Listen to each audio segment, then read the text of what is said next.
Merkurius, Venus, Bumi, Mars, Jupiter, Saturnus, Uranus, Neptunus. Gitu kan? Ya lo, ini lo udah mau keluar aku. Loh, yang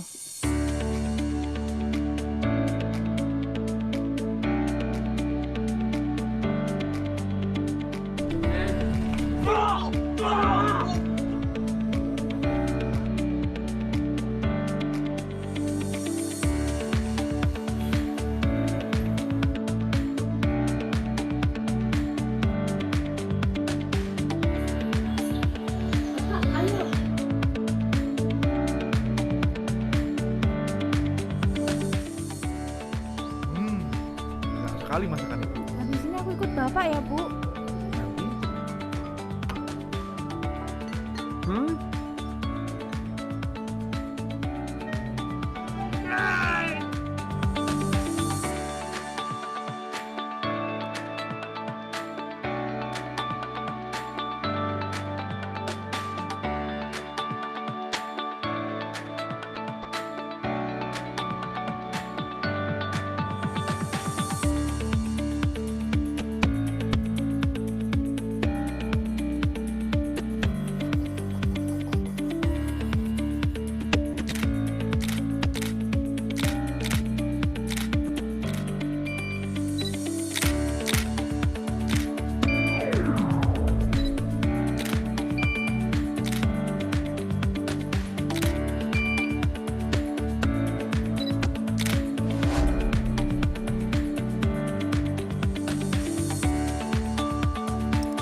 FSMR, yes, youthful, energizing, and smart.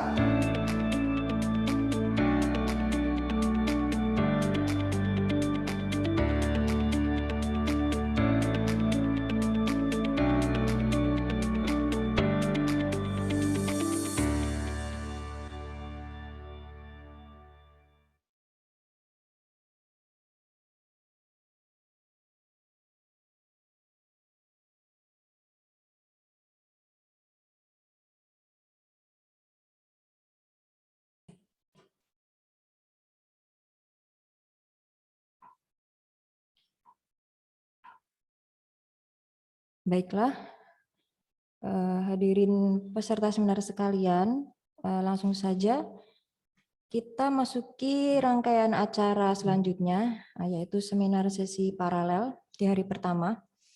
Akan ada pemaparan dari 4 pemateri dan akan ada sesi tanya jawab dan diskusi setelah semua pemateri memaparkan materinya. Dan perkenalkan, saya Zarina Zatadini sebagai moderator pada sesi paralel kali ini.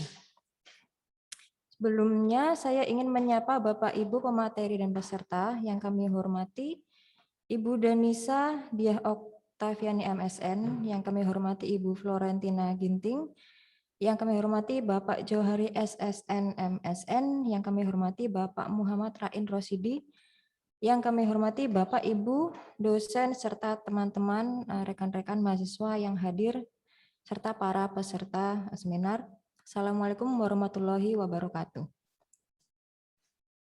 Hadirin yang kami hormati, sebagaimana telah diumumkan, seminar pada sesi paralel kali ini mengambil tema seni, komunikasi, dan media pembelajaran. Baiklah, selanjutnya saya sampaikan beberapa ketentuan pada sesi paralel ini. Yang pertama, penyampaian materi untuk setiap pemateri, kami beri waktu selama 15 menit. Selama pembicara menyampaikan materinya, peserta tidak diperbolehkan melakukan interupsi. Sesi tanya jawab akan dibuka setelah keempat pemateri menyampaikan materi. Karena terbatasnya waktu, pertanyaan bisa dirancang terlebih dahulu dan dituliskan di kolom chat dengan mencantumkan nama dan kepada siapa pertanyaan ditunjukkan, gitu ya. Pertanyaan yang tidak sempat dijawab, boleh Bapak Ibu pemateri langsung diizinkan menjawab via chat Zoom jika ada pertanyaan yang tidak terbaca atau terlewat. Dan saya mohon izin kepada para pemateri, pada para presenter, bila mana saya nanti menginterupsi di 5 menit terakhir sebagai pengingat waktu. Selanjutnya, kita akan langsung masuk ke pemateri pertama, yaitu Ibu Danisa Biah Oktaviani MSN dari Program Studi KPI Fakultas Dakwah IIM Surakarta dengan judul materi Kolaborasi Konsep Imajinasi Kreatif dan Intelektual dalam Adaptasi Pengembangan Media Film di Tengah Pandemi. Monggo kepada Ibu Danisa, saya persilahkan. Baik, terima kasih waktu dan tempatnya yang diberikan kepada saya. Sebelumnya mau izin cek koneksi terlebih dahulu, apakah gambar dan suara saya sudah terdengar dengan baik? Baik, ya Bu Danisa terdengar. Baik. Baik, selamat siang. Assalamualaikum warahmatullahi wabarakatuh. Senang sekali kesempatan yang diberikan kepada saya. Pertama-tama saya mengucapkan terima kasih yang sebesar-besarnya kepada keluarga besar Institut Seni Indonesia Surakarta, khususnya kepada FSMR dan jurusan Prodi Televisi dan Film yang sudah membuat acara yang sangat bermanfaat ini. Baiklah, untuk judul materi saya kali ini membahas tentang sebuah konsep kolaborasi konsep imajinasi kreatif dan imajinasi intelektual dalam adaptasi pengembangan media film di tengah pandemi. Nanti dalam pembahasannya tidak terpancang pada media film saja, tapi mengarah kepada seniman secara umum. Tapi studi kasusnya mengarah pada khususnya pada media pengembangan film yang berkembang di tengah pandemi. Awal dari tulisan ini bisa muncul adalah mulanya dari keresahan saya melihat banyaknya produsen-produsen film yang mulai stres atau sudah mulai panik dengan adanya pandemi.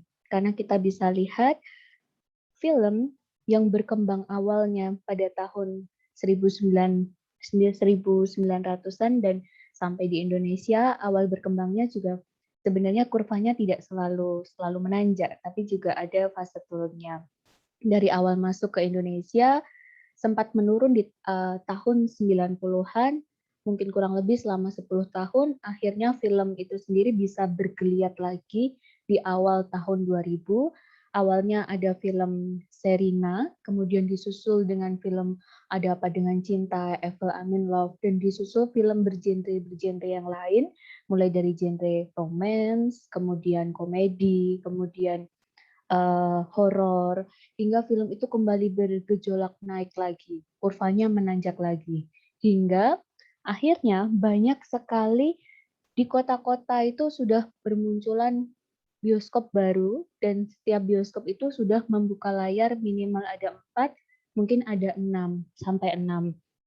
Nah, kemajuan dalam film itu sendiri ditandai dengan demikian, dengan banyaknya juga jumlah film yang diproduksi setiap tahunnya, banyaknya pula jumlah penonton yang naik, dan akhirnya mencapai salah satu filmnya paling banyak ditonton mencapai angka 6 juta, 7 juta. dan hingga film-film tersebut diadaptasi bisa dari novel atau dari film-film lama yang kemudian di-remake, kemudian dibuat sequel, dan masih banyak lagi, hingga akhirnya dunia perfilman kagetlah dengan adanya pandemi di tahun 2019 akhir. Dampaknya kepada film secara global memang menurunkan kurva dari industri perfilman itu sendiri. Tapi kalau dampaknya kepada produsen tinggal dilihat sebagaimana sejauh mana proses produksi yang dijalani seorang produsen. Bisa dari praproduksi, produksi, atau pasca produksi. Jika masih di tahap praproduksi, maka film-film tersebut masih bisa di-reschedule atau ditata ulang sedemikian rupa agar bisa beradaptasi dengan pandemi COVID-19. Tapi kalau sudah masuk di masa produksi, pasca produksi, bahkan sudah ada yang promosi ke sana, ke sini, maka produsen itu harus, produser selaku produsen film, harus memutar otak kembali bagaimana film ini harus tetap sesuai dengan jalur awalnya. Karena kita tahu bahwa film itu hakikatnya paling tidak ada 4. Film dilihat dari seni, sebagai seni, film dilihat sebagai industri, film dilihat sebagai media, dan film dilihat sebagai pengembangan teknologi. Kalau kita melihat 4-empatnya secara langsung, film ini akan susah untuk dikatakan baik, karena film itu punya sasarannya sendiri-sendiri. Biasanya, jika film itu dilihat dari seni, maka nilai dari segi industrinya akan lebih kecil. Atau sebaliknya, jika yang diunggulkan film, hakikat film sebagai industri, maka biasanya ada hal-hal hakikat film yang lain, entah itu dari seninya atau perkembangan industrinya, perkembangan teknologinya itu juga akan sedikit dikesampingkan. Tapi tidak menutup kemungkinan 4 hakikat film itu bisa dilakukan secara bersamaan untuk menghasilkan karya yang bagus. Nah, kemudian adanya pembatasan mobilitas sebagai peraturan pemerintah untuk mengurangi dampak dari penyebaran virus COVID-19. Di antaranya ada mencuci tangan, tidak bisa berkerumun, pembatasan mobilitas, menjaga jarak, memakai masker. Hal-hal tersebut sangat membuat produksi film menjadi terhambat. Karena film itu sendiri berasal dari kehidupan. Basicnya adalah sumber idenya berasal dari kehidupan, baik dari film fiksi maupun film dokumenter. Film fiksi mengangkat kehidupan, kemudian dokumenter itu representasi dari kehidupan itu sendiri. Jadi sangat susah memisahkan antara film dengan kehidupan. Jika kita membuat film dengan menerapkan banyaknya peraturan-peraturan yang harus dijalankan selama masa pandemi, maka film itu akan terbatas. Tidak mungkin kita mau terus-terusan membuat film bertema pandemi, di mana setiap pengambilan gambar harus memakai masker. Terus tidak bisa berkerumun, berarti ada jarak antara pemain satu dan pemain lainnya. Hal-hal itu sendiri yang membuat akhirnya produsen sudah mulai pusing. Gimana ini? Kalau mau dibuat nanti juga membuatnya susah, ketika sudah dibuat pun lahan jualannya juga ditutup. Karena bioskop waktu itu tidak bisa beroperasi, di mana 90% dari penghasilan terbesar produksi film berasal dari penjualan tiket. Baru 10% sisanya itu berasal dari yang lain. Salah satunya adalah VOD, video on demand, yang ternyata itu yang mulai berkembang di tahun 2020 menuju di tahun 2021, bahkan semakin meningkat di tahun 2021. Video on demand yang dulunya hanya menempati 10% dari revenue dari penjualan penghasilan film, sekarang menjadi yang prioritas. Nah, kemudian ketika bioskop dibuka, itu juga produsen mempertimbangkan ulang untuk bisa menayangkan filmnya di bioskop atau tidak, karena juga masih rendahnya pengunjung bioskop itu, masih di angka 50% ke bawah. Hingga produsen atau produser itu masih bimbang untuk maju atau enggak, begitu. Kemudian stres sekali produser itu memikirkan bagaimana produksi film itu bisa dilakukan. Sebagai seniman audiovisual, banyak sekali hal-hal yang ingin disampaikan lewat film sebenarnya oleh seorang produser, kemudian berkolega dengan sutradara, penulis naskah, banyak sekali ide karena kita tidak bisa memungkiri bahwa film sebagai barang seni muncul dari ide-ide yang brilian. Ide di sini merupakan ide yang sifatnya liar. Ide yang sifatnya liar berasal dari bisa mana saja, tergantung pengalaman dari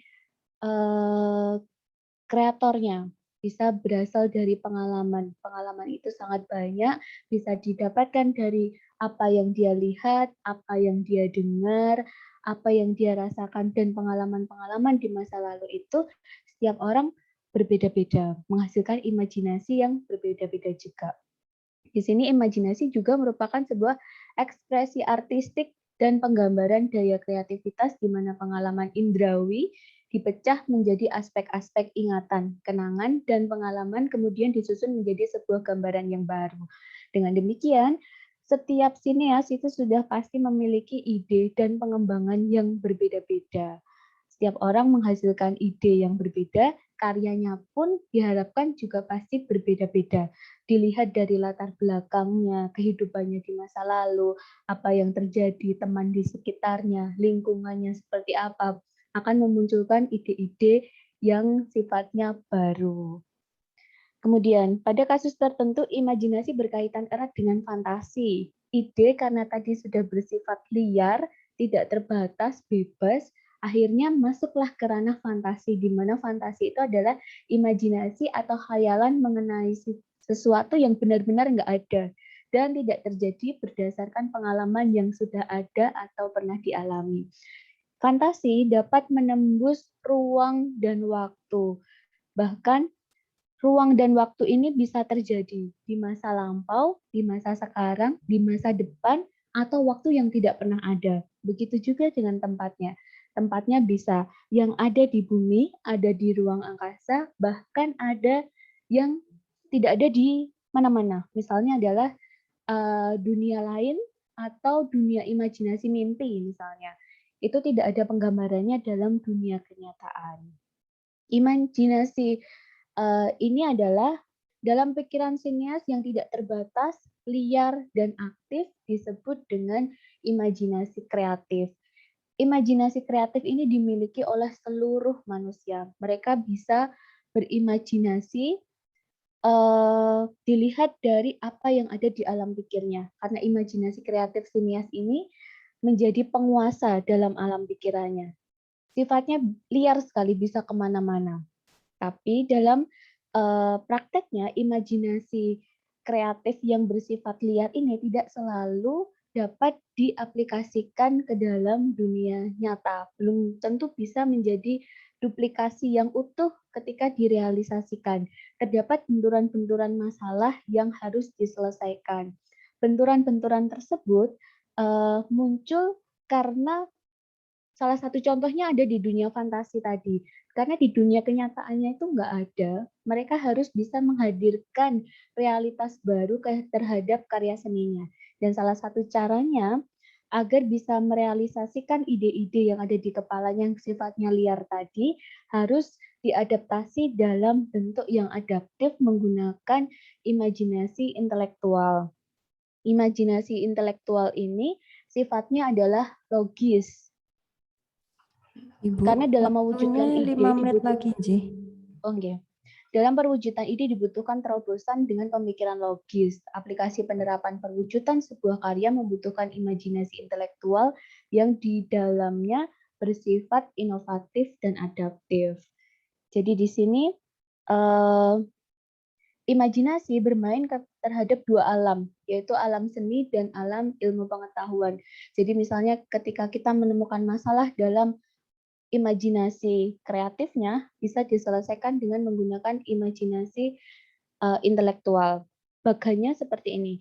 Jika ada imajinasi kreatif yang sifatnya liar dan tidak terbatas, dalam realisasinya menemukan problemnya itu bisa berasal dari problem dari faktor internal maupun eksternal. Kemudian muncullah di sini setiap seniman juga dibekali dengan imajinasi intelektual yang sifatnya itu realistik, melihat realitas, sifatnya aktif, solutif, dan struktur. Jika kita mendapatkan masalah, misalnya kita tidak bisa produksi dengan keramaian, maka imajinasi intelektual kita sudah bisa membimbing senimannya untuk menemukan solusi-solusi secara terstruktur agar itu tetap bisa diproduksi, tapi tetap bisa menjalankan sesuai dengan arahan peraturan pemerintah. Kemudian ketika imajinasi intelektual ini bekerja, akan menemukan yang disebut metode-metode cara untuk menyelesaikan agar imajinasi kreatif ini tetap bisa direalisasikan menjadi sebuah karya seni hingga bisa menghasilkan hasil begitu. Jadi konsep berpikirnya mulai ketika kita mendapatkan ide, dalam realisasinya ada sebuah masalah, diselesaikan dengan imajinasi intelektual yang menghasilkan metode-metode hingga bisa menghasilkan karya seni dengan sempurna. Dengan demikian, seniman itu tidak perlu khawatir dengan adanya masa pandemi. Dengan adanya imajinasi intelektual tersebut akan bisa memecah-mecahkan masalah dari imajinasi kreatif dan tetap bisa mewujudkan menjadi sebuah hasil karya seni. Nah, begitu Mbak, kira-kira.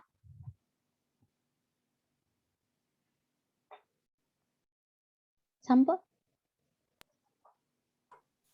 Oke, terima kasih atas pemaparannya, Bu Danisa. Menarik ya, antara bagaimana kita menjembatani antara imajinasi kreatif yang liar begitu, kemudian bingung untuk merealisasikannya itu dengan imajinasi intelektual. Semoga nanti kita bisa membahas ini lebih lanjut. Kemudian selanjutnya, mari kita simak pemateri selanjutnya. Yang kedua, yang terhormat Ibu Florentina Ginting. Beliau dari Universitas Negeri Jakarta dengan paper pengembangan model pembelajaran konstruksi pola busana wanita dalam bentuk video animasi interaktif. Kami persilakan kepada Ibu Florentina untuk memaparkan makalahnya. Baik, terima kasih Mbak. Assalamualaikum warahmatullahi wabarakatuh.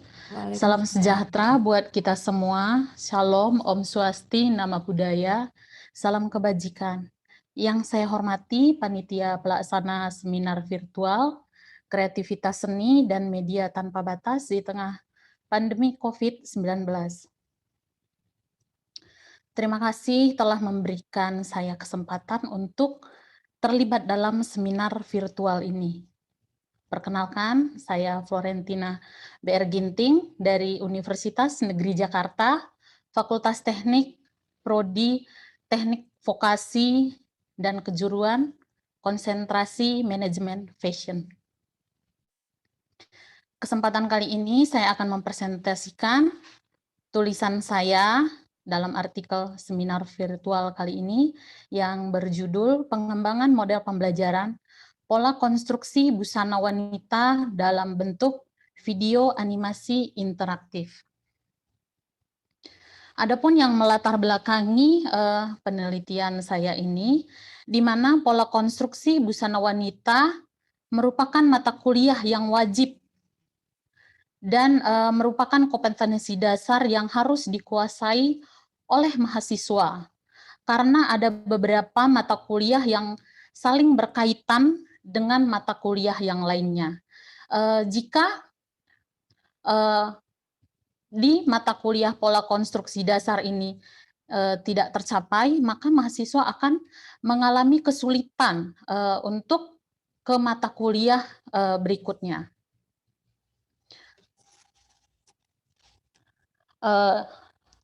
Pada observasi yang telah saya lakukan pada ketiga kampus desain mode yang ada di Jakarta, karena ini observasinya saya melakukannya itu sebelum pandemi ya, Jadi hasil yang saya dapatkan itu di mana pembelajaran yang mereka lakukan adalah masih bersifat konvensional. Nah, karena pembelajaran ini masih bersifat konvensional, jadi hasilnya jadi kurang maksimal. Hasil kurang maksimal, di mana mahasiswa tersebut kurang memahami bagaimana langkah-langkah dalam pembuatan pola konstruksi tersebut. Dalam media pembelajaran saat ini, pemerintah juga sangat berperan, di mana saat ini Menteri Pendidikan kita menggalakkan kita itu kampus merdeka. Kampus merdeka, di mana Menteri Pendidikan Nadiem Makarim menyebutkan istilah kampus merdeka, di mana menitik beratkan mahasiswa dapat mencari ilmu dengan sumber apapun di luar bangunan kampus, mendapatkan pengalaman langsung, dan mencapai kedalaman ilmu yang diinginkan selengkap mungkin, tanpa ada batasan dalam metode, dalam lingkup untuk memperdalam ilmu.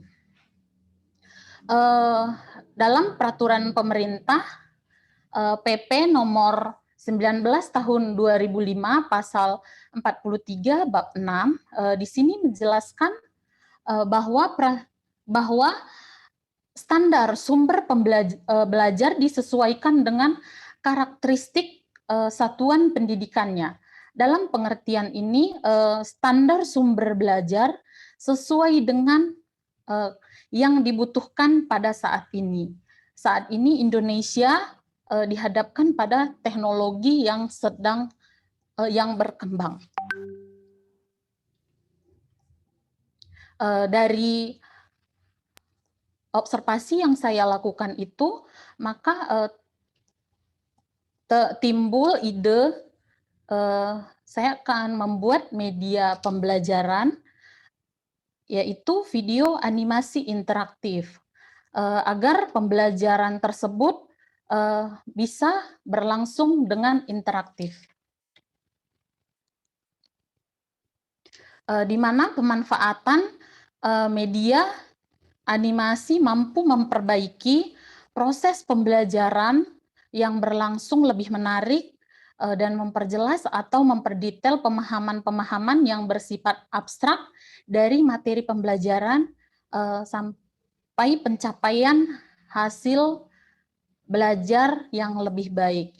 Ini yang dilakukan penelitian sebelumnya oleh Alfianti Syafrina pada tahun 2016.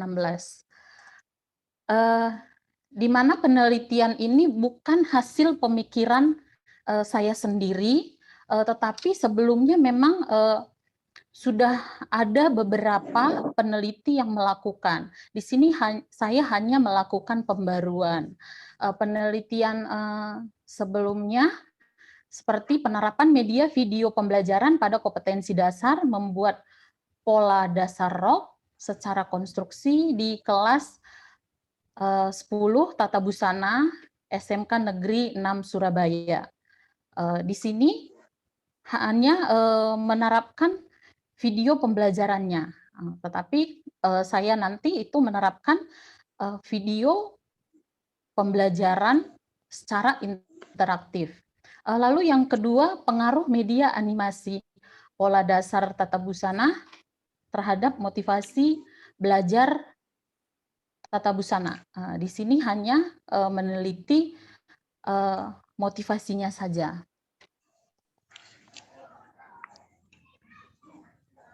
Lalu acuan model pengembangan yang saya pakai yaitu pengembangan model Born and Gall. Adapun tahap-tahap penelitian yang saya lakukan yaitu tadi, pertama saya melakukan saya mengidentifikasi tujuan pembelajaran tersebut terlebih dahulu, lalu saya menganalisis kebutuhan. Saya menganalisis kebutuhan apa yang dibutuhkan saat ini. Lalu saya membuat desain produk. Lalu setelah saya membuat desain produk tersebut, maka saya membuat produk awal. Setelah jadi produk awal itu, saya melakukan uji uji kelayakan terhadap dosen ahli materi, ahli media, ahli pembelajaran. Lalu setelah itu dari masukan yang ahli tersebut, saya melakukan revisi pertama.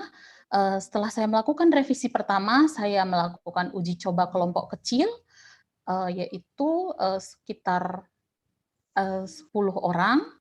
Setelah saya mendapatkan hasilnya dan masukan, saya melakukan revisi kembali, yaitu revisi yang kedua. Setelah revisi kedua, baru saya melakukan uji kelompok besar.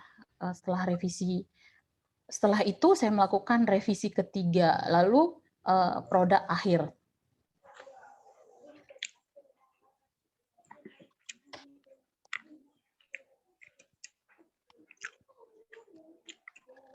Instrumen penilaian model menjadi patokan atau acuan saya, yaitu skala Likert, yaitu presentasi 0 sampai 20%, sangat baik, sangat tepat, dan sangat jelas. Lalu 21% sampai 40% baik, tepat, dan jelas. 41% sampai 60% cukup baik, cukup tepat, dan cukup jelas. 61% sampai 80% kurang baik, dan kurang tepat. 81% sampai 100% sangat baik.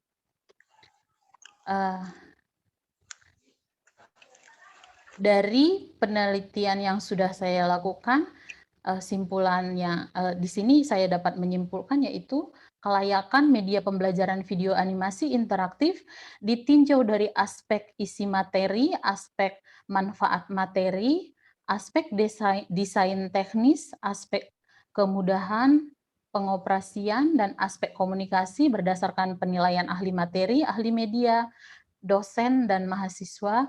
Dalam keseluruhan tahap pengembangan diperoleh hasil penilaian dengan kategori baik dan sangat baik, yang artinya video animasi interaktif layak digunakan dalam pembelajaran konstruksi pola busana. Demikian pemaparan materi saya. Terima kasih. Terima kasih Bu Florentina atas makalahnya. Materi kedua ini semakin memperkaya wawasan kita. Setelah tadi kita Bu Denisa lebih kepada proses kreatif praktik profesionalnya, kemudian kita Bu Florentina lebih kepada proses kreatif pengembangan model pembelajaran ya. Oke, baik, selanjutnya mari kita simak pemateri ketiga. Yang terhormat Bapak Jauhari dari Sekolah Vokasi Universitas 11 Maret dengan makalah pembelajaran jarak jauh fotografi Sekolah Vokasi Universitas 11 Maret pada masa pandemi COVID-19. Kami persilahkan kepada Bapak Jauhari untuk memaparkan materi. Oke, terima kasih Mbak Zahrina Zatadini. Ya, terima kasih untuk waktu yang telah diberikan pada saya. Selamat siang, Assalamualaikum warahmatullahi wabarakatuh. Salam sejahtera bagi kita semuanya. Alhamdulillah kita bisa bergabung dalam forum Zoom pada siang hari ini. Ada beberapa yang sebenarnya yang saya mau sampaikan di sini sebenarnya bagian dari refleksi daripada pengalaman selama pandemi COVID-19. Saya kira ini tidak hanya dihadapi oleh kami yang ada di UNS gitu. Mungkin ada beberapa juga perguruan tinggi atau universitas lain yang juga mengalami hal serupa. Nah, saya mencoba memberikan semacam ini gambaran saja, jadi refleksi yang barangkali nanti kita bisa sharing. Mohon izin share screen ya, Mbak Zahrina. Silakan Pak.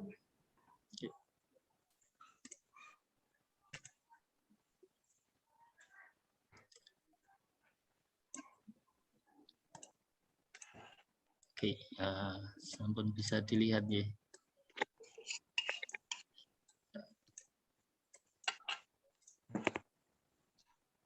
Oke,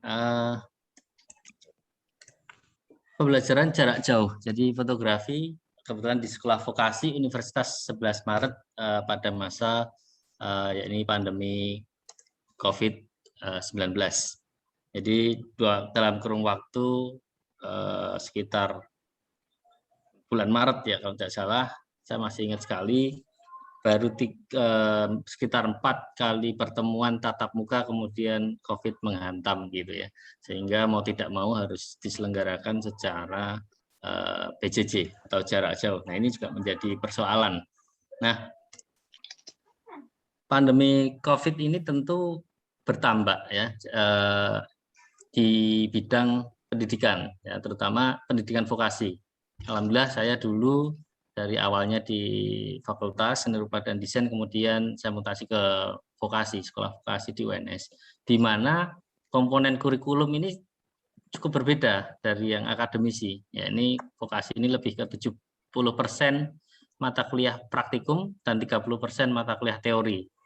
Nah, ini padahal berkaitan dengan pengembangan daripada kompetensi. Nah, pelaksanaan pembelajaran jarak jauh ini sejauh ini dapat maksimal kita ketahui untuk untuk teori ya, yang sifatnya teori itu kita dengan mudah sebenarnya. Jadi kalau pembelajaran teori itu bukan persoalan yang sulit gitu bagi kami ketika di masa pandemi ini. Nah, akan tetapi ketika untuk praktikum ini banyak masalah ini. Jadi ada beberapa kendala sehingga kami harus berstrategi. Jadi dalam menghadapi kendala itu, demikian juga dengan saya kebetulan di fotografi ya, yang saya mayoritas di fotografi, di DKV di fotografi. Nah, tentu dibutuhkan yang namanya transformasi, adaptasi daripada pembelajaran tatap muka secara luring di studio dan di laboratorium secara daring. Jadi ada beberapa pola-pola yang kami sudah mencoba awal. Di awal di bulan Maret sampai dengan September, Agustus, Juli sampai dengan Juli itu kami cukup kaget sehingga kami harus cepat bergerak gitu. Kami berkoordinasi dengan tim TIK, kami berkoordinasi dengan banyak ya di sektor akademik ya. Itu bagaimana ini mencari solusi. Nah, salah satunya ya ini menggunakan yang namanya aplikasi yang mendukung di proses pembelajaran jarak jauh. Alhamdulillah UNS mengembangkan LMS, Learning Management System atau sistem manajemen pembelajaran, di mana sistem manajemen pembelajaran ini sebagai sebuah bentuk dukungan daripada pembelajaran jarak jauh di semua, jadi di UNS secara keseluruhan, khususnya di sekolah vokasi UNS ini yang sekolah vokasi ini lebih ke D3 dan D4, jadi praktis. Jadi memang kami berorientasinya di sekolah vokasi ini berbeda dengan akademisi. Biasanya kita lulus kita tahu apa gitu. Tapi kita lulus tidak hanya kita tahu apa, tapi kita bisa apa gitu. Jadi ketika lulus apa yang kita tahu dan apa yang kita bisa itu juga harus kita terapkan. Nah, LMS terintegrasi dengan berbagai sistem layanan pendidikan yang lain, di mana memudahkan daripada sivitas akademik di UNS ini sendiri melaksanakan pembelajaran jarak jauh, termasuk di dalamnya oleh para pendidik, peserta didik, dan tenaga kependidikan. Nah, sistem yang dibangun ini terintegrasi. Jadi terintegrasi, saya kira hampir sama di setiap perguruan tinggi, akan tetapi kami punya kecirian, ada beberapa kekhasan yang memang kami kebetulan di sekolah vokasi ini sangat dinamis sekali. Jadi kami mengadopsi daripada beberapa alternatif-alternatif yang bisa support di sana. PJJ atau pembelajaran jarak jauh untuk mata kuliah fotografi di program studi sekolah vokasi di UNS ini kebetulan di program studi D3 Desain Komunikasi Visual ini dimulai dengan menyusun strategi pembelajaran yang interaktif, sehingga mudah dipahami dan diterapkan oleh mahasiswa tanpa bertemu secara langsung, dalam artian luring. Jadi tidak bertemu secara langsung ya, secara luring. Nah, transformasi dan adaptasi pembelajaran ini dari studio tadi yang biasanya luring kemudian ke daring ini tidak mudah. Jadi di awal-awal untuk beberapa mata kuliah praktik yang sangat sederhana barangkali akan mudah ya karena teori gitu. Tapi begitu sudah ke praktik, ke alat, ini yang harus punya strategi karena dengan banyaknya mahasiswa kami dari berbagai daerah, kemudian dengan kemampuan akses sarpras gitu, sarpras biasanya kalau sudah punya alat akan lebih enak, kalau belum berarti kita harus alternatifnya seperti apa. Nah, itu juga menjadi kendala yang ini. Nah, penguasaan daripada teknologi untuk mengoperasikan aplikasi yang mendukung pembelajaran jauh ini menjadi hal yang harus kami kuasai salah satunya, dan pelatihan short course singkat itu juga tentu ini didorong terus gitu. Nah, kemampuan pendidik untuk membangun interaksi dengan peserta didik agar dapat berkonsentrasi, kemudian aktif dalam artian ketika kita berkomunikasi itu bagaimana kita seringkali barangkali bertatap maya melalui Zoom, Google Meet, atau barangkali melalui aplikasi-aplikasi lainnya, itu kadang interaksi ini tidak muncul gitu, sehingga butuh treatment tersendiri. Nah, ini pola pembelajaran orang dewasa ini juga yang saya lakukan, jadi andragogi, di mana mahasiswa kita dorong bahwa salah satunya adalah itu sebagai sebuah bentuk kebutuhan. Jadi mahasiswa bukan seperti zaman kita SD, SMP, SMA yang kemudian kita beri gitu, kemudian hanya menerima, kan, tetapi mereka kemudian dengan misalkan project based learning atau barangkali arahnya ke TEFA, Teaching Factory, atau barangkali ke yang lainnya gitu, sehingga bahwa mereka akan paham bahwa saya harus menguasai ini, sehingga ada pola pembelajaran andragogi ini. Contoh paling gampangnya adalah kita bisa melihat tutorial yang ada di YouTube, kita bisa melihat dengan banyak sekali dengan internet ini memudahkan kita. Nah, yang ditandai dengan rasa ingin tahu ini tadi, serta terdorong untuk mencari jawaban, kemudian dan rasa tanggung jawab untuk menyelesaikan tugas, dan menentukan pilihan secara mandiri dalam proses belajar. Ini yang kemudian kita jadikan dasar dalam pola ini. Nah,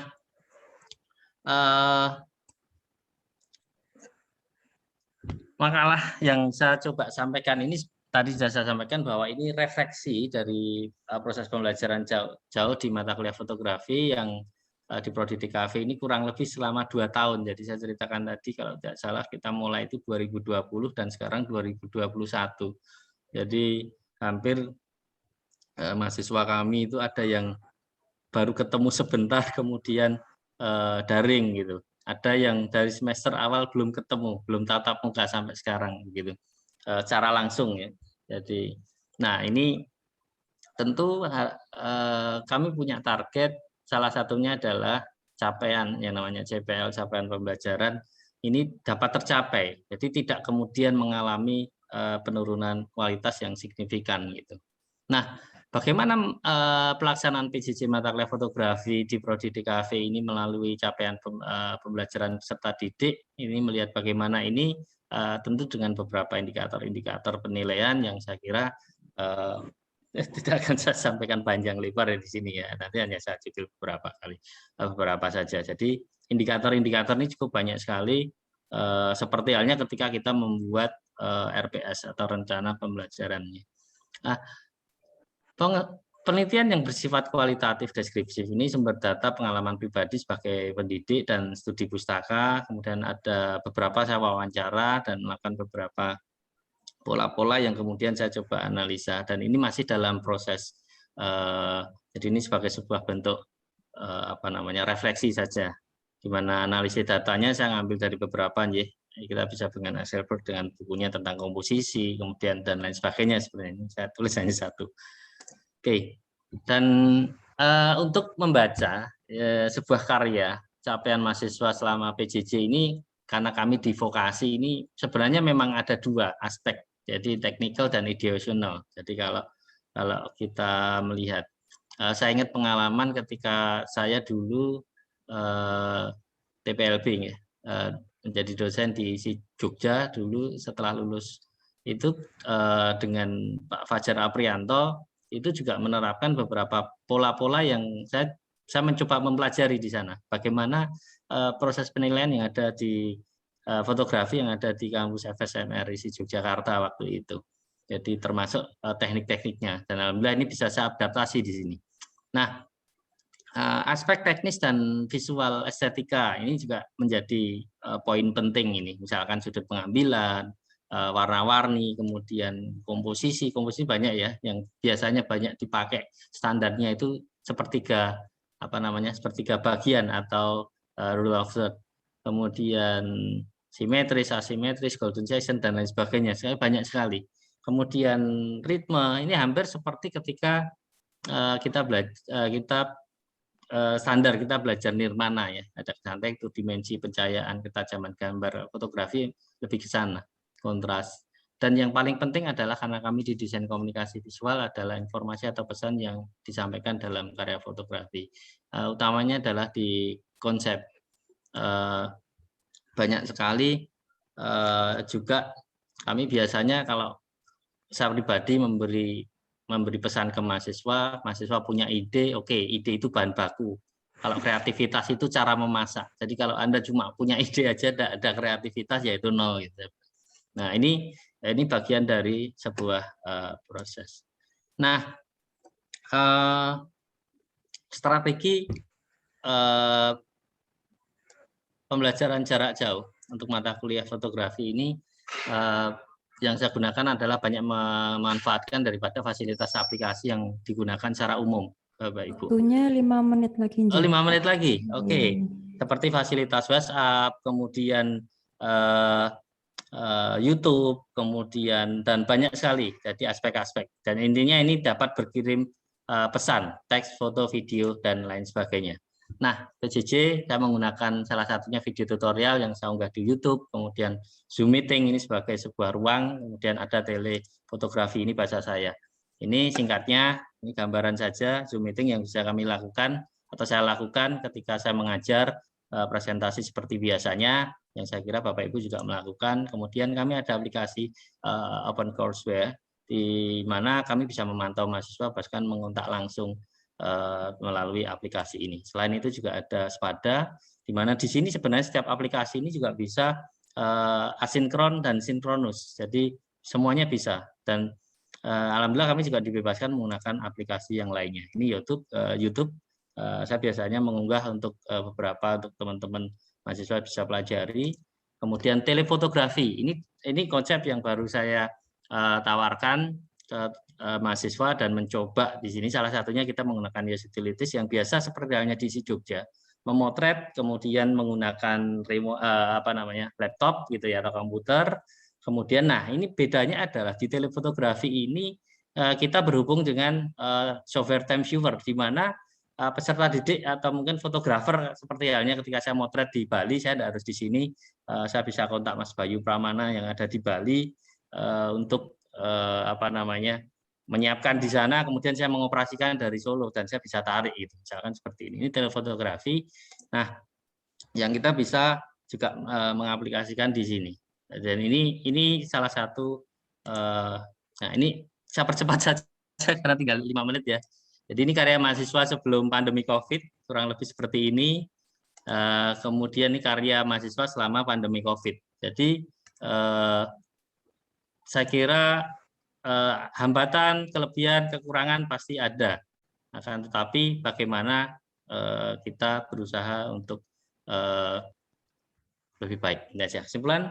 PJJ bagi pembelajaran praktek tentu menemui banyak kendala, tapi harus diusahakan semaksimal mungkin untuk memanfaatkan transfer keilmuan secara kontinu, strategis, produktif, dengan memaksimalkan teknologi yang tersedia, di mana capaian pembelajaran dapat diantisipasi dengan asistensi peserta didik. Kemudian perubahan cepat cepat dan mendadak ini membutuhkan penyesuaian dari banyak aspek, ini langsung harus bisa segera direspon. Nah, persoalan yang paling penting yang dihadapi tentu adanya perbedaan penguasaan teknologi dan akses internet di banyak tempat. Nah, ini kami juga salah satunya di UNS melalui tadi LMS, kemudian komitmen dari lembaga juga memberikan bantuan ke kelompok mahasiswa dan yang lain sebagainya. Nah, ini harapannya adalah PJJ pembelajaran jarak jauh melalui daring ini tetap berjalan dan bisa tanpa terjadi pengurangan kualitas dari sisi SDM kompetensi mahasiswa. Oke, terima kasih. Saya kira itu saja. Mohon maaf waktunya ya. Semoga pas. Saya kembalikan ke Mbak Zahrina Zatadini. Terima kasih. Saya tutup. Wassalamualaikum warahmatullahi wabarakatuh. Salam sejahtera bagi kita semuanya. Selamat siang.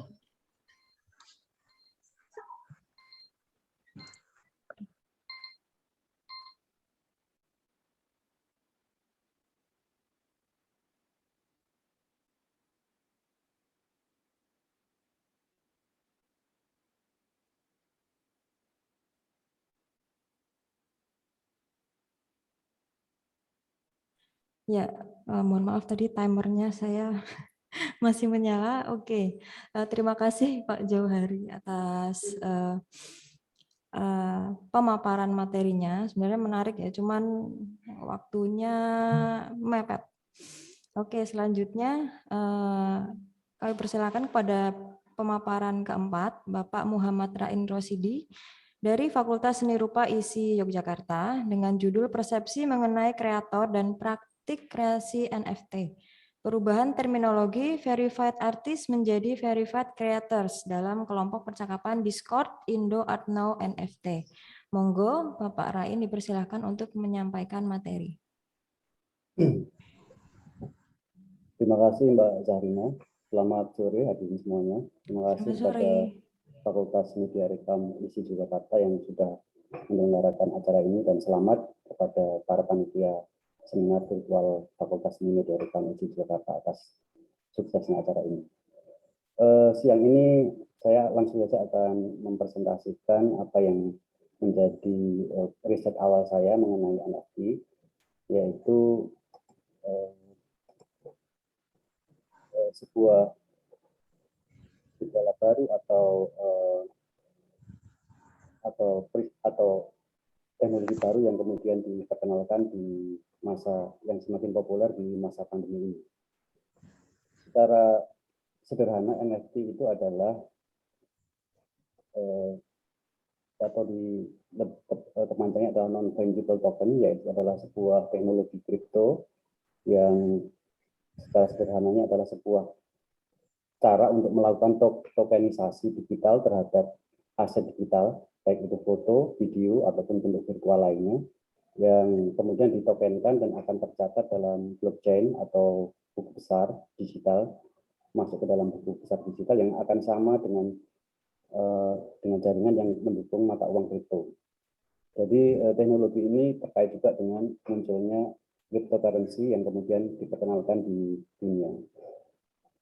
Secara umum,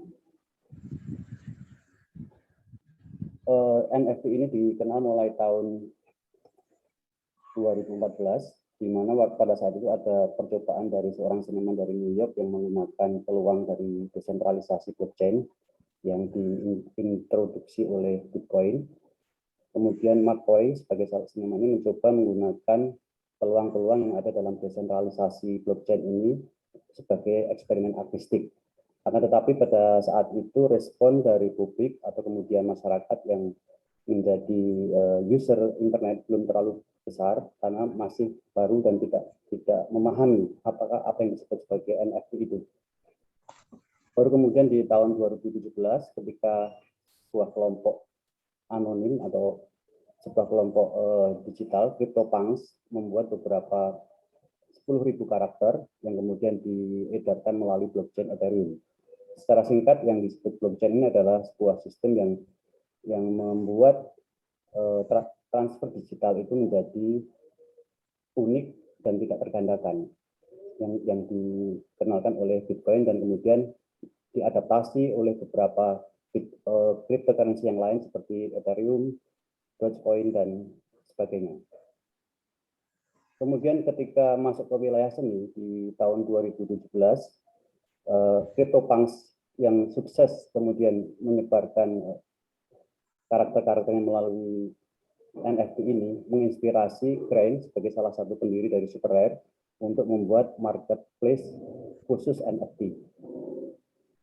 Dan pandemi ini juga akhirnya memberikan peluang yang lebih besar lagi, di mana NFT semakin populer di masyarakat ketika karya NFT dari Beeple atau Mike Beepleman, yang kemudian terjual secara mengejutkan di akhir tahun 2020. Untuk seniman di Indonesia, beberapa yang kita kenal mengawali masuk ke dalam ruang NFT ini adalah Kristo Vacancy, Suryanto Sur, Diela Maharani, Arya Mularama, dan sebagainya, yang mereka juga kebanyakan berasal dari ilustrator, graphic designer, dan orang-orang yang akrab dengan teknologi informasi atau orang-orang yang terlibat di dalam sebagai trader atau berurusan dengan cryptocurrency. Penelitian saya adalah meninjau bagaimana proses kreasi yang dipahami oleh teman-teman atau kawan-kawan yang bekerja di NFT ini atau bekerja melalui media, berkarya melalui jaringan NFT ini dibandingkan dengan apa yang sudah terjadi di dalam seni rupa kontemporer. Dan menariknya di Indonesia kami juga memiliki salah satu lembaga yang awalnya fokus terhadap dunia seni rupa kontemporer, yaitu Indo Art Now, yaitu sebuah lembaga yang secara informal melakukan pengarsipan karya dari Indonesia, terutama seniman Indonesia, yang melakukan aktivitasnya di dalam dan di luar negeri. Aktivitas mendukung seniman kontemporer ini salah satunya adalah dengan pengarsipan melalui media online dengan membuat sebuah laman yang bernama Indo Art Now, www.indo.art.now. Kemudian di aktivitas yang lain, Indo Art Now juga menginisiasi bagaimana para seniman yang memperoleh undangan ke luar negeri tetapi mendapatkan halangan mengenai pendanaan untuk dipertemukan dengan pendonor. Dalam hal ini adalah kolektor seni rupa yang memiliki ketertarikan untuk mendukung seni dan dipertemukan dengan kebutuhan para seniman. Di situ kemudian Citra Indo Art Now adalah menjadi salah satu platform atau salah satu agregator seni rupa yang mendukung lingkungan seni rupa kontemporer, baik dalam hal apa yang mereka tampilkan di dalam seni rupanya, karya-karyanya, maupun di dalam kecenderungan pilihan-pilihan seniman dan arah aktivitas atau peristiwa seni. Yang kami lakukan di dalam penelitian ini adalah melihat proses kreasi dalam pengertiannya yang umum, yang di dalam seni rupa Bambang Sunarto menulis mengenai tiga hal yang menjadi pilar dari proses kreasi, yaitu aktivitas, metode, dan pengetahuan, yang di dalam penelitian ini dilihat melalui dua gejala yang dilakukan baik di seni rupa kontemporer maupun di ruang NFT.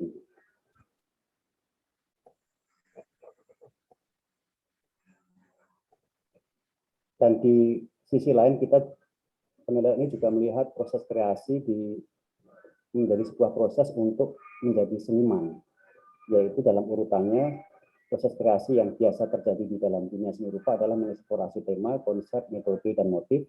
Kemudian itu akan menjadi visi artistik yang akan mengarahkan kreasi seniman dan dapat memberikan konsistensi pada karya-karyanya dan kemudian menjadi seorang seniman yang dikenal dengan karakternya.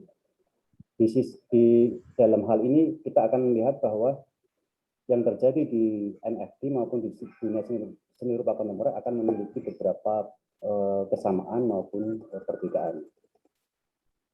Kalau kita melihat di sisi ruang lingkup Indo-Atno, yang pertama adalah Indo-Atno memiliki perspektif mengenai jenis karya tertentu, misalnya lukisan, patung, video art, fotografi, sound art, multimedia, dan lain-lain. Kemudian di dalam websitenya, Indo-Atno juga memperlihatkan kecenderungannya untuk mengamati aktivitas tertentu seperti pameran seni rupa, forum-forum diskusi seni rupa. Dan lingkup Indo-Atno di dalam menyasar memprofilkan tokoh terlihat pada seniman dan kurator. Di dalam bagian yang lain juga menampilkan mengenai ruang peristiwa yang menjadi pengamatan dari Indo-Atno. Jadi itu yang diamati oleh Indo-Atno, dan kemudian kita bisa melihat bahwa citra seni rupa kontemporer sangat kuat dilakukan oleh Indo-Atno melalui pengamatan-pengamatannya itu. Kemudian di dalam NFT akan terjadi beberapa perbedaan. Jenis karya yang diamati oleh Indo-Atno sebelum menjadi Indo-Atno NFT adalah yang karya yang sudah saya sebutkan tadi, dan jalur yang dipakai adalah jalur ruang pameran dan peristiwa seni rupa, yaitu misalnya proyek seni dan pameran. Kemudian di NFT, jenis karya yang ditampilkan di situ adalah karya-karya digital, yaitu misalnya JPEG, GIF, MP4, PNG, dan PDF. Dan mereka tidak menggunakan ruang-ruang atau peristiwa-peristiwa di dalam dunia seni rupa seperti pameran atau proyek seni, tetapi menggunakan marketplace NFT tanpa melalui proses pameran. Kemudian yang lain adalah seni non-NFT, saya sebut seni non-NFT, yaitu seni rupa, bisa kita sebut seni rupa konvensional dibandingkan dengan NFT, menempatkan sentralnya peran agen dan peristiwa seni. Dalam hal ini adalah kurator, pengelola galeri, art dealer, dan sebagainya. Sementara di dalam NFT, prinsip yang dipakai adalah prinsip yang digunakan juga di dalam blockchain cryptocurrency, yaitu desentralisasi. Kemudian adanya transparansi, di mana semua transaksi bisa terlihat melalui wallet-wallet yang atau jaringan-jaringan yang digunakan di dalam cryptocurrency. Kemudian di dalam NFT ada juga yang disebut dengan royalti untuk kreator di setiap karya yang mengalami perpindahan kepemilikan. Sehingga setiap karya yang kemudian berpindah tangan atau mengalami reselling akan dapat dilacak dan dapat menjadikan keuntungan bagi kreator. Penelitian ini secara umum adalah melihat bagaimana kreator melihat perbedaan kreasi di dalam lingkup seni dan NFT. Di dalam pengamatan ini saya menyasar atau membatasi pengamatan di dalam Indo-Atno NFT, yaitu sebuah lembaga yang menjadi pengembangan dari Indo-Atno, tetapi kemudian mengkhususkan diri kepada praktek NFT, yang mereka menggunakan sarana atau media sosial, yaitu Twitter, Instagram, dan Discord. Salah satu yang kami pakai untuk membatasi penelitian ini adalah media Discord. Karena di situ kita akan bisa, karena sifat dari Discord adalah sebuah kelompok atau grup percakapan yang eksklusif dan data keanggotaan tidak bisa keluar masuk seperti di dalam kelompok percakapan yang lain. Di dalam kelompok Indo-Atno NFT terjadi dialog yang menarik di sana, di mana kemudian muncul perdebatan yang secara implisit menunjukkan perbedaan antara kreator versus artis atau seniman.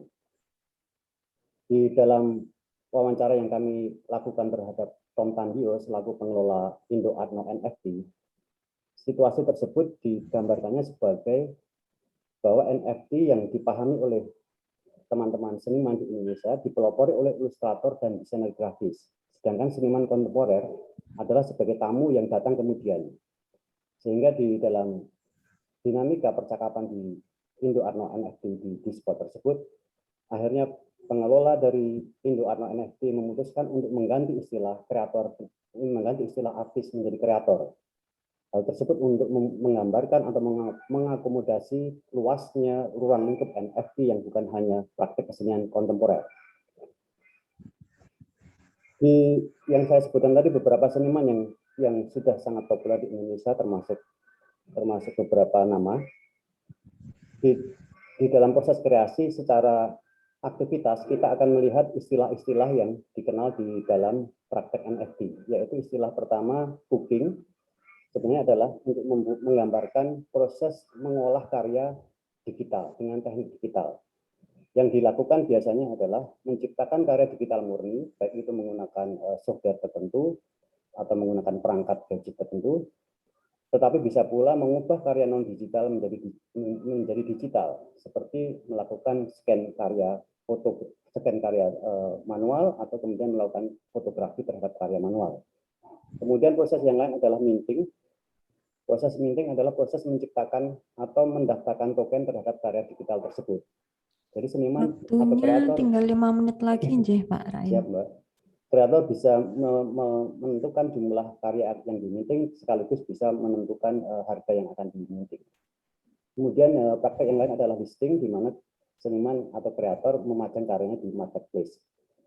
Yang kemudian menjadi perbedaan penting di dalam praktek NFT dan seni adalah sealing, di mana di dalam semangat desentralisasi yang ada di NFT menciptakan atau menuntut seniman untuk mampu mempromosikan karyanya sendiri. Beberapa hal yang menarik di dalam NFT yang bisa kita lihat adalah bahwa sebagai Indo Arno sebagai lembaga informal memiliki latar belakang sebagai pendukung kegiatan seniman kontemporer. Citra tersebut melekat pada dirinya dan memiliki dampak terhadap citranya pada saat memasuki dunia NFT. NFT bagi kreatornya merupakan medium pengembangan bagi kreasi mereka. Dalam pandangan kreator, NFT tidak hanya persoalan alat finansial, tetapi juga bagian dari ruang baru berkreasi. NFT memiliki kemungkinan dan peluang-peluang lebih luas bagi kreator dalam mempresentasikan dan mengajukan karya-karya yang dikerjakannya. Kemungkinan dan peluang yang lebih luas dalam NFT memberikan keleluasaan besar terhadap kreator untuk menghadirkan karya-karya dengan gagasan dan gaya visual yang sedang mereka tekuni. Istilah proyek dalam NFT saya kira sama dengan apa yang dilakukan oleh seniman kontemporer yang mempersoalkan gagasan, gaya, dan bentuk seni yang sedang dikerjakan yang biasanya menjadi serial atau proyek. Kreator dari kalangan ilustrator dan desainer grafis yang terbiasa menghadapi batasan dari klien merasakan peluang besar untuk secara bebas memilih gagasan, bentuk, dan gagasan visual serta teknik pemasarannya. Kemudian yang terakhir, para kreator menganggap bahwa apa yang dilakukannya dalam NFT pada prinsipnya tidak berbeda dengan proses kreasi yang dilakukannya dalam karya-karya sebelumnya atau non-NFT. Pada praktiknya, mereka memiliki pertimbangan yang berbeda, misalnya pada persoalan kuantitas berkarya. Percepatan proses karena hilangnya peran perantara membuat pertimbangan proses kreasi dan produksi yang lebih cepat, dan dampak impresi dan respon publik juga dirasakan lebih langsung dan cepat. Terima kasih.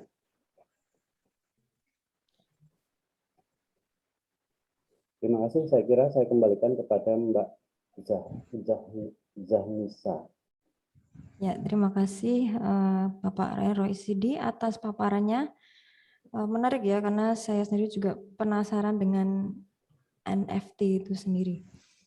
Oke, hadirin yang saya hormati, demikianlah pemaparan materi yang telah dibawakan oleh keempat presenter. Ya. Sebelum masuk ke sesi tanya jawab, mungkin izinkan saya menyimpulkan kembali dan menyampaikan kembali keempat materi yang sudah dipaparkan. Itu materi pertama dengan judul kolaborasi konsep imajinasi kreatif dan intelektual dalam adaptasi pengembangan media film di tengah pandemi oleh Bu Danisa. Jadi saya melihat bahwa produksi film di masa pandemi merupakan sebuah tantangan tersendiri bagi sineas. Ide-ide yang dituangkan ke dalam naskah pada periode sebelum pandemi harus dirombak untuk menyesuaikan kondisi yang ada. Berbekal imajinasi intelektual yang kuat, yaitu kolaborasi antara imajinasi kreatif dan intelektual dengan teori serta penelitian, maka sineas dapat langsung melihat realita yang ada, yang kemudian mulai untuk menentukan alternatif-alternatif supaya produksi dapat tetap berjalan begitu. Karena film itu sangat relate dengan kehidupan realitas ya. Dan ini saya melihatnya terhubung sekali juga dengan apa yang sudah dipaparkan oleh keynote speaker tadi pagi oleh Pak Kurniawan Adi Saputro, yaitu untuk menjadi peneliti seniman begitu mungkin ya. Kemudian materi yang kedua dengan judul pengembangan model pembelajaran konstruksi pola busana wanita dalam bentuk video animasi interaktif oleh Ibu Florentina. Ketika Bu Danisa lebih memaparkan bagaimana proses kreasi dalam praktik dan profesionalisme dalam produksi film, Ibu Florentina memaparkan bagaimana dunia akademik menerapkan proses kreasi dalam pengembangan model pembelajaran. Jadi kelayakan media pembelajaran video animasi interaktif ditinjau dari aspek isi materi, aspek manfaat materi, aspek desain teknis, aspek kemudahan pengoperasian, dan aspek komunikasi. Nah, lebih penting dari itu, kita sebagai pendidik dituntut untuk dapat mengaplikasikan pengetahuan itu dalam kegiatan pembelajaran demi keberhasilan belajar peserta didik. Jadi peran pengajar hendaknya menyediakan, menunjukkan bimbingan dan memotivasi peserta didik agar mereka dapat berinteraksi dengan berbagai sumber yang ada begitu ya. Jadi karena sumber belajar itu sekarang tidak hanya satu, jadi ada banyak gitu, beragam.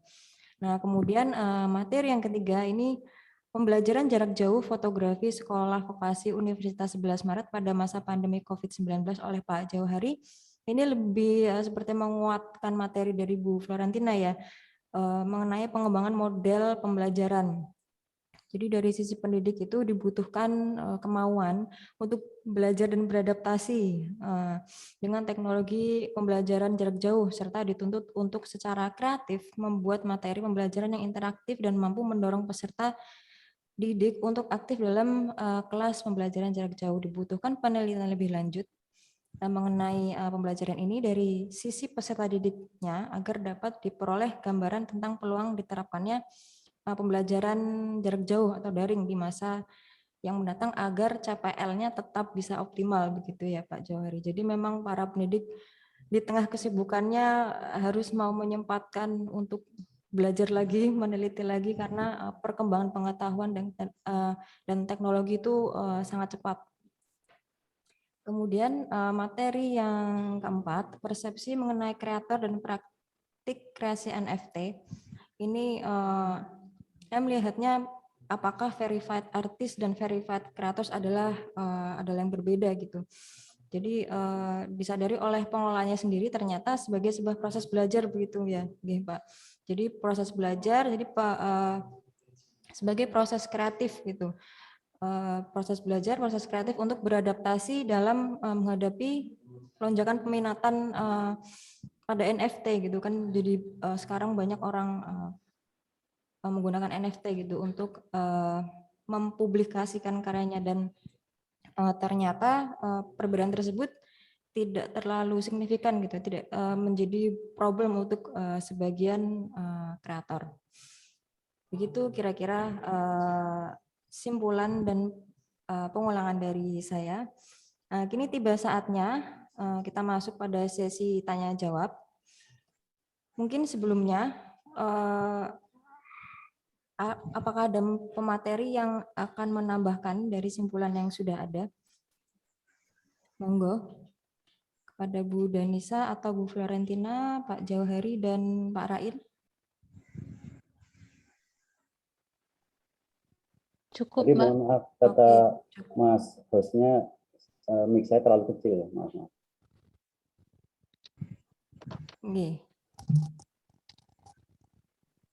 Oke, baik.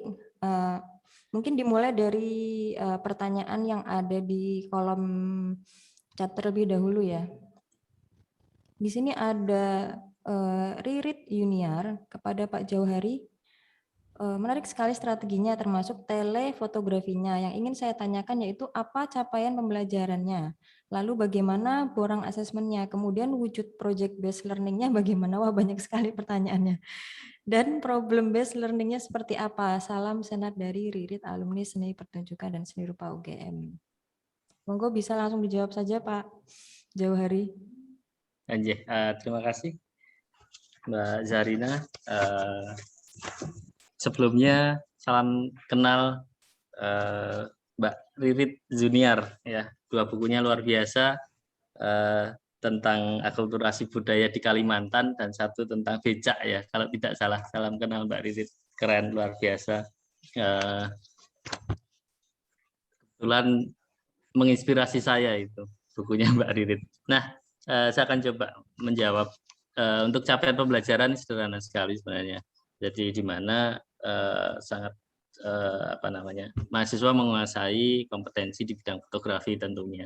Di mana dalam hal ini di bidang fotografi khususnya di industri desain komunikasi visual. Jadi kalau kami di DKV itu beruntung kami bisa masuk di 16 subsektor bidang industri kreatif. Jadi kalau kita ngomong bidang industri kreatif semua itu fotografi itu sebenarnya punya peluang yang sangat besar bisa masuk di sana. DKV juga salah satunya itu menjadi bagian yang tidak terpisahkan dari industri kreatif. Jadi untuk capaian pembelajarannya kompetensi di sana. Dan kalau untuk fotografi secara spesifik karena banyak cakupan mata kuliah, jadi minimalnya adalah di SKKNI fotografi yang dimana sampai saat ini masih di level 3. Nah ini nanti saya dengar kabar, kebetulan saya juga menjadi pengurus di Pengda APFI, Asosiasi Profesi Fotografer Indonesia, di Pengda Jateng. Nah kebetulan juga di MFI ya, ini ada Pak Irwandi, ada juga salah satu penggagasnya juga dari isi Jogja ini. Nah ini level-level kompetensi yang capaian pembelajaran yang akan harus seperti apa ini salah satunya sudah masuk di SKKNI. Minimalnya adalah itu yang kami sampaikan ke mahasiswa. Kemudian baru pengembangannya adalah ketika masuk di studio atau pemotretan untuk kebutuhan komersial ini sedikit berbeda. Biasanya kami tambahkan sedikit gitu. Jadi tapi dasar minimalnya adalah di SKKNI sesuai dengan yang di. Kemudian memiliki kemampuan dalam memecahkan persoalan. Jadi DKV ini sendiri sebagai problem solver ya. Jadi di fotografi ini juga salah satunya sebagai ilustrasi. Ilustrasi yang digunakan adalah ilustrasi editorial. Di mana di ilustrasi editorial ini bagaimana sebuah karya foto ini mampu menjawab kalau kita berbicaranya kode-kode visual gitu. Nanti barangkali itu nanti akan jauh, saya kira kita tidak usah ke sana karena ada juga itu sebagai representamen gitu ketika kita ngomong ini representasi dari apa. Nah ini intinya adalah memiliki kesadaran dan tanggung jawab tugas yang diberikan, ini juga salah satu capaian pembelajaran yang kemudian untuk project based learning itu mengerjakan proyek industri dengan mitra industri tentunya yang sudah kami bangun. Jadi salah satunya sekolah vokasi ini kami membangun dengan mitra-mitra industri baik skala nasional, skala lokal maupun nasional. Ini contoh misalkan dengan ASEPI, kemudian dengan ini juga ada beberapa ya, ada beberapa dengan perusahaan-perusahaan sehingga kampus juga menyediakan sistem yang memungkinkan untuk antara industri dan kampus ini terjadi link and match gitu. Jadi bahkan ada juga dosen yang sama, ada dosen industri gitu, seperti itu. Ini untuk project based learning. Nah, untuk problem based learning ini karena social distancing, ini beberapa project dari industri ini bisa dibawa diselesaikan oleh mahasiswa dengan tadi PJJ. Jadi project creative brief, kemudian diberikan oleh perusahaan, kemudian kita bisa share ke teman-teman mahasiswa untuk dibagi dalam kelompok-kelompok, kemudian mereka mengerjakan itu. Kemudian nanti ada supervisornya, ada dari dosen industri dan dosen di sekolah vokasi itu sendiri. Nah ini tentu tidak hanya itu saja, dari kementerian juga banyak program ya, dari Kementerian Diksi. Jadi salah satunya itu. Kemudian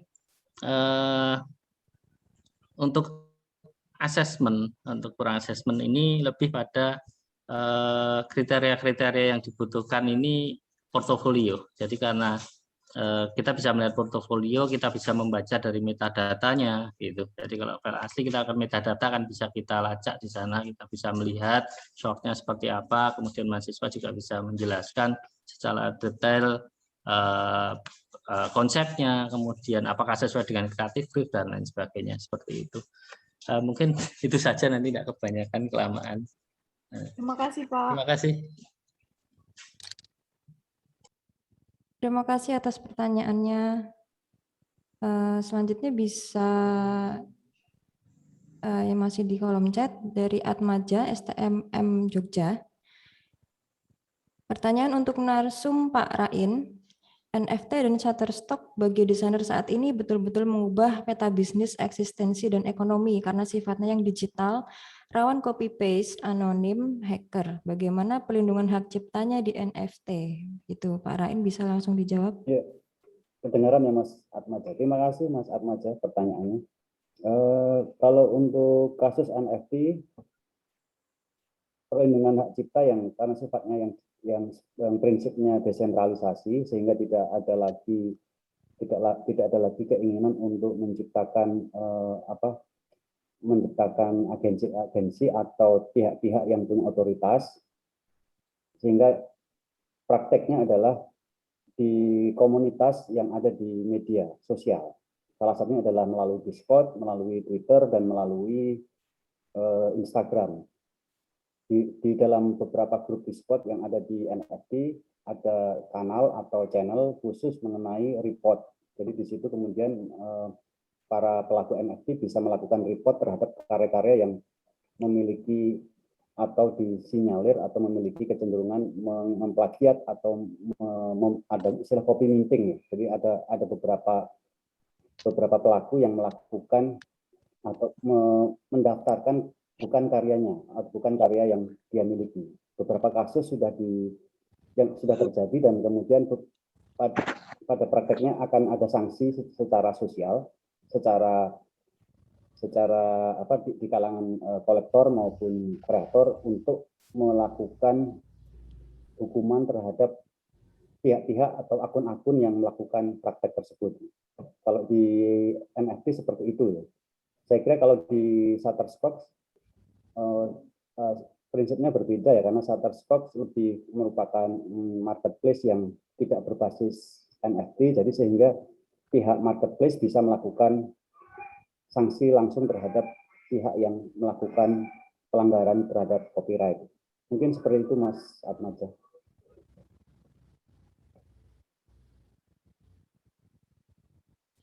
Baik, terima kasih Pak Rain. Terima kasih pertanyaannya pada Atmaja. Selanjutnya dari Mahrus Ali. Ini langsung kepada 3 presenter ya. Yang pertama kepada Bu Danisa, bagaimana batasan antara imajinasi kreatif dengan intelektual? Karena imajinasi kreatif bukankah juga berasal dari pengalaman intelektualitas berpikir, misalnya proses membaca, sastra, atau novel, dan lain-lain. Mungkin bisa langsung dijawab dulu, Bu Danisa. Baiklah. Terima kasih kepada Pak Mahrus dari Malang. Batasan antara imajinasi intelektual dan imajinasi kreatif. Imajinasi kreatif itu salah satu sumber idenya berasal dari pengalaman berpikir. Tapi poin mendasarnya adalah bahwa sejatinya imajinasi kreatif itu tidak memikirkan tentang problem, atau masih ada di ranah ide, masih ide yang belum terrealisasikan. Jadi sifatnya masih sangat liar, masih sangat bebas, ada batasan dalam hal tersebut. Kemudian imajinasi intelektual itu baru hadir saat imajinasi kreatif itu berniat untuk direalisasikan, muncul di metode untuk bisa merealisasikannya menjadi karya seni. Jadi batasannya ketika masih menjadi imajinasi kreatif itu masih hanya dalam di pemikiran senimannya, belum sampai untuk direalisasikan. Jadi sifatnya sudah masih sangat liar, masih bisa apa-apa masih bisa terjadi karena memang masih dalam ranahnya ide. Tapi ketika sudah masuk, oh ini harus jadi karya seni, muncullah di situ masalah-masalah atau problem. Ketika problem itu tidak bisa diselesaikan, masuklah yang namanya imajinasi intelektual, sehingga menghadirkan metode atau cara agar karya seni itu bisa terrealisasi. Gitu. Oke, terima kasih Bu Danisa atas jawabannya. Kemudian kepada Bu Florentina, seberapa tingkat keberhasilan penggunaan media interaktif animasi pembelajaran terhadap pemahaman siswa? Apakah yang menjadi ukuran itu paham teori atau hasil karya dari siswanya? Monggo Bu Florentina. Ya, terima kasih Mbak. Terima kasih Pak Mahrus dari Malang ya. Saya akan berusaha menjawab pertanyaannya ya. Seberapa tingkat keberhasilan penggunaan media interaktif animasi pembelajaran terhadap pemahaman siswa? Kebetulan saat ini saya sedang mengolah datanya Pak, tapi sampai saat ini data yang terlihat itu sudah efektif. Sudah efektif, tapi hasilnya berapa persen itu belum saya dapat karena saat ini saya sedang mengolah datanya. Lalu yang kedua itu apakah menjadi ukuran itu paham teori atau hasil karya dari siswa? Di sini itu teori, paham teori, dan hasil dari siswa. Jadi tes yang saya lakukan itu, pertama saya melakukan pretest. Pretest itu tanpa menggunakan media video animasi interaktif. Lalu setelah itu saya melakukan post-test, yaitu menggunakan media video animasi interaktif. Seperti itu. Jadi dari hasil mereka di sini kan sistemnya itu praktek ya Pak, sebenarnya praktek. Jadi dari hasil teori mereka itu saya koreksi gitu. Saya koreksi dari situ dari hasil dari hasil tugasnya mereka akan tahu seberapa paham teorinya dan seberapa paham praktiknya. Mungkin di sini bisa disertakan video ringkasan dari video yang sudah saya buat kemarin, Mbak. Saya lupa tadi pemaparannya. Ya, tunggu sebentar. Akan ditampilkan oleh host.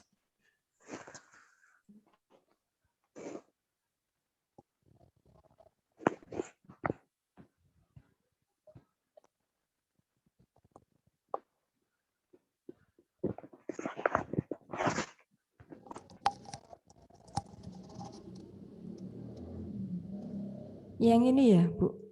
Bukan, ada kemarin ringkasan videonya. Jadi ada sistem bagaimana cara mengimplementasikan media tersebut gitu. Mungkin karena di sini bukan bukan dunia fashion kali ya. Jadi hasil dari pola konstruksi itu seperti apa gitu. Mungkin masih ngambang gitu, belum terbayang, bukan seperti fotografi ya hasilnya foto gitu kan. Jadi kalau untuk pola konstruksi ini itu memang pola dasar di dalam pembuatan satu baju gitu. Jadi itu dasarnya gitu. Jadi itu ada rumus-rumusnya. Jadi ada secara teori dan ada secara hasil prakteknya seperti itu. Nggak apa-apa, nggak dipaparkan juga. Mungkin terjawab Pak Rus.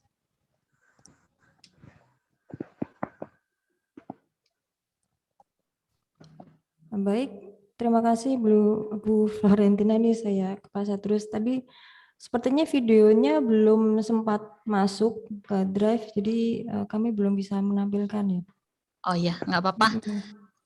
Tapi seperti itulah gambarannya ya. Terima kasih. Mungkin terjawab ya Pak Rus. Maaf. Oke. Ya, terjawab. Terima kasih. Terima kasih. Terima kasih pertanyaannya. Kemudian kepada Pak Jauhari, bagaimana mahasiswa melakukan proses pembelajaran praktek fotografi di era pandemi? Karena pada saat pandemi, event-event atau kegiatan berkesenian juga tidak boleh berlangsung. Tempat wisata ditutup, serta tidak boleh berkerumun. Otomatis mahasiswa tidak bisa hunting langsung. Karya seperti apa yang dihasilkan oleh mahasiswa fotografi di sekolah vokasi UNS? Begitu Pak Jauhari. Bisa langsung dijawab.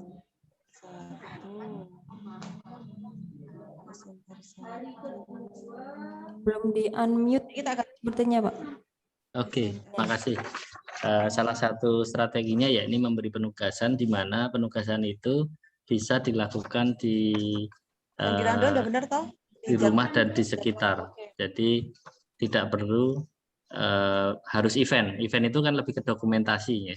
Jadi misalkan karena kami di DKV itu misalkan seperti still life gitu. Still life itu kan bisa dikerjakan tidak harus dari jarak jauh. Mohon maaf, tidak harus kita keluar rumah gitu. Jadi bisa dikemas sedemikian rupa. Intinya adalah menggunakan apa yang bisa dilakukan. Jadi tidak harus jauh-jauh. Ketika dekat bisa maksimal akan lebih bagus. Akan bisa bagus. Kedua, alternatif penggunaan alat ini biasanya yang menjadi masalah bagi kawan-kawan. Nah, salah satunya saya menggunakan beberapa model-model misalkan seperti untuk teknik-teknik misalkan brush lighting, open flash itu yang dengan sederhana yang bisa ditemukan di sekitar kita atau dengan ketika beli pun juga tidak mahal gitu, tidak harus dengan peralatan yang mahal, namun dengan hasil yang maksimal yang tidak kalah dengan ketika kita memotret di studio misalkan. Intinya adalah capaian-capaian yang dilakukan oleh mahasiswa ini seperti halnya ketika misalkan motret di studio. Jadi ketika mereka ke depan, semoga tahun depan sudah bisa luring gitu ya. Itu praktek pun mereka akan menguasai seperti itu. Jadi prinsip kebebasan juga ada.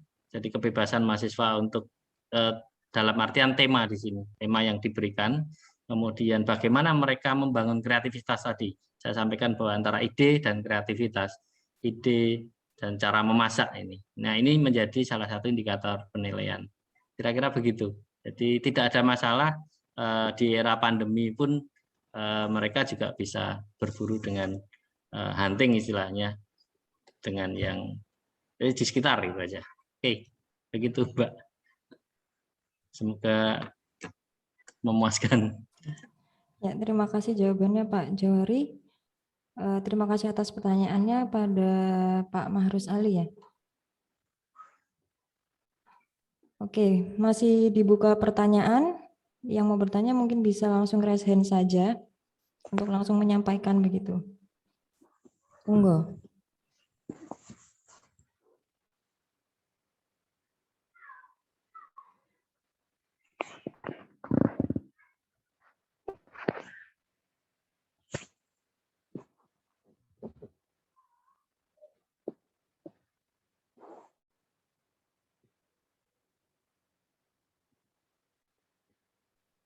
Mungkin sambil menunggu pertanyaan, saya mau mengingatkan kembali untuk yang belum mengisi presensi untuk seminar hari pertama bisa langsung mengisi presensi ya yang sudah ada di kolom chat. Gitu.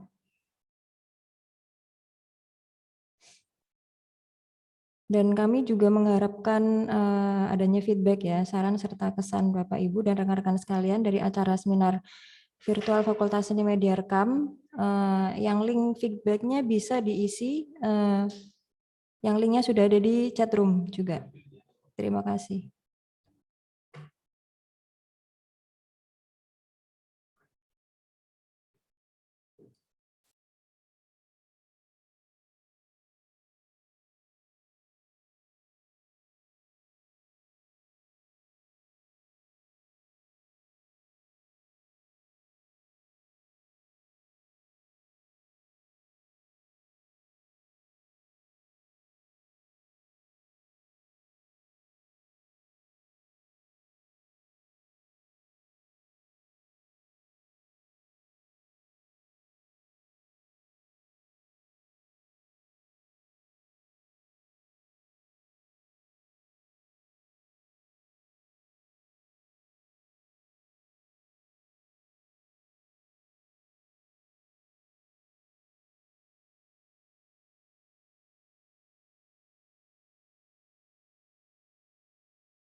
Oke, baik. Tadi ada sedikit masalah. Sepertinya ada pertanyaan lagi nih. Oh, dari Bu Lucia Ratna. Untuk Mbak Florentina, bisa dijelaskan lagi keinteraktifannya dengan cara bagaimana ya? Begitu, Bu Florentina bisa langsung dijawab.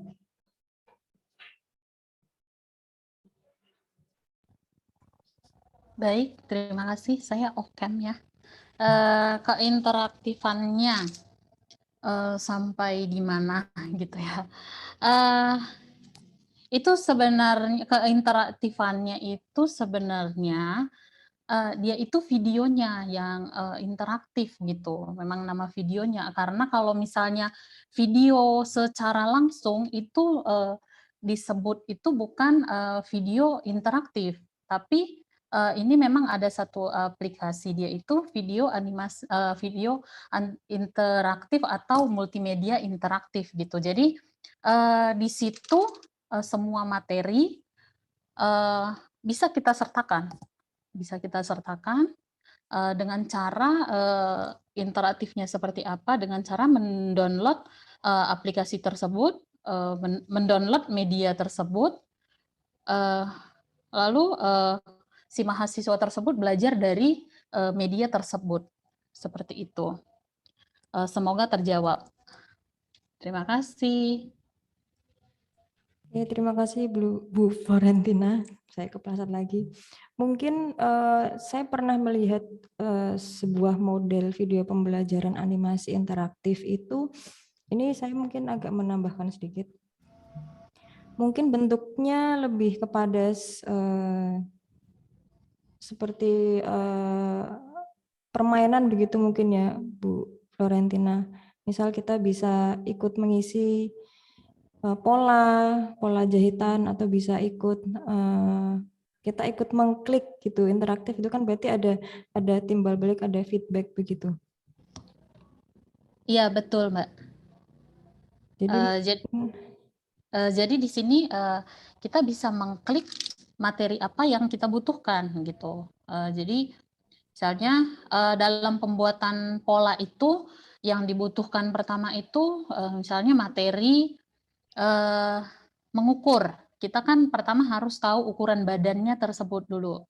Kita harus tahu ukuran badannya, lalu bahan-bahan apa saja yang kita butuhkan dalam pembuatan pola tersebut gitu. Jadi kita klik misalnya kalau untuk ukuran kita klik ukuran, lalu untuk bahan apa yang kita butuhkan kita klik bahan apa yang kita butuhkan.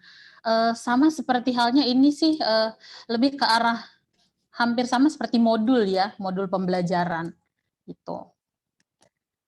Lalu untuk penjelasan materinya itu interaktifnya saya membuatkan video karena membuat pola konstruksi itu punya tahap-tahapan. Misalnya seperti A ke B itu ukurannya apa, C ke D itu ukurannya apa gitu.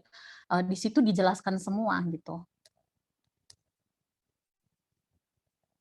Terima kasih. Berarti mungkin seperti kita mengisi langsung di modul pembelajarannya ya begitu Bu. Jadi iya, kita tidak hanya membaca seperti membaca e-modul atau e-digital e-learning begitu.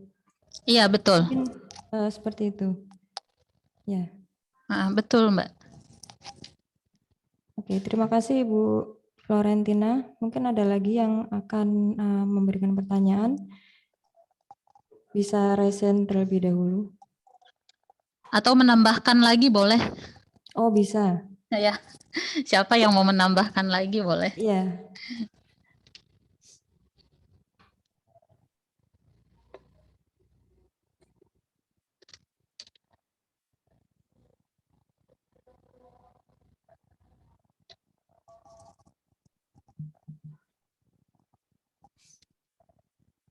Kalau sudah tidak ada pertanyaan lagi, mungkin kita selesaikan sesi diskusi ini. Jadi para hadirin sekalian, kami mengucapkan terima kasih kepada para pemateri dan juga seluruh hadirin yang telah berpartisipasi dalam kegiatan seminar. Saya mengingatkan sekali lagi, untuk yang menginginkan sertifikat bisa mengikuti seminar di hari kedua, seminar keynote dan seminar paralel di hari kedua dengan presenter keynote Bu Prof. Dr. Wening Udasmoro dari Fakultas Ilmu Budaya UGM. Link dan jadwal dapat dicek di grup WhatsApp pemakalah dan juga grup peserta. Dan saya juga mengingatkan kembali untuk kami mengharapkan feedback, link untuk mengisi link feedback yang sudah tertera pada chat room. Baik, terima kasih. Akhir kata, saya selaku moderator undur diri. Maaf bila ada kata yang kurang berkenan. Oke, kita akan langsung menuju ke ruang utama. Jadi saya serahkan ke MC. Terima kasih. Wabillahi taufik wal hidayah. Wassalamualaikum warahmatullahi wabarakatuh. Waalaikumsalam warahmatullahi wabarakatuh.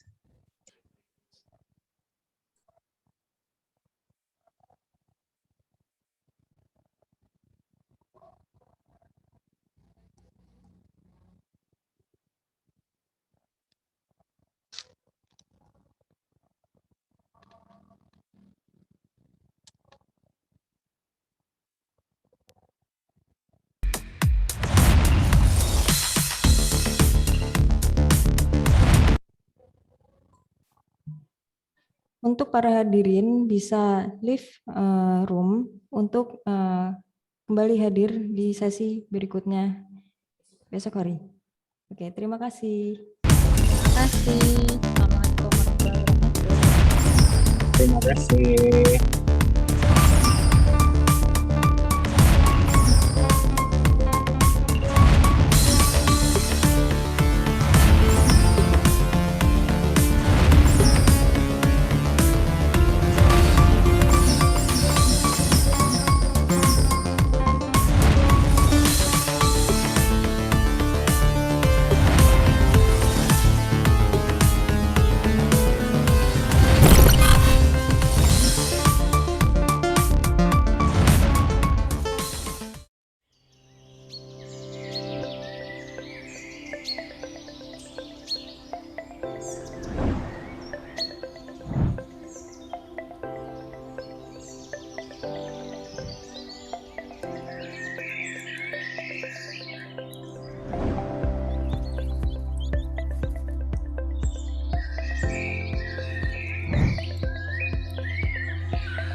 Merkurius, Venus, Bumi, Mars, Jupiter, Saturnus, Uranus, Neptunus. Gitu kan? Ya lo, ini lo udah mau keluar aku. Loh, yang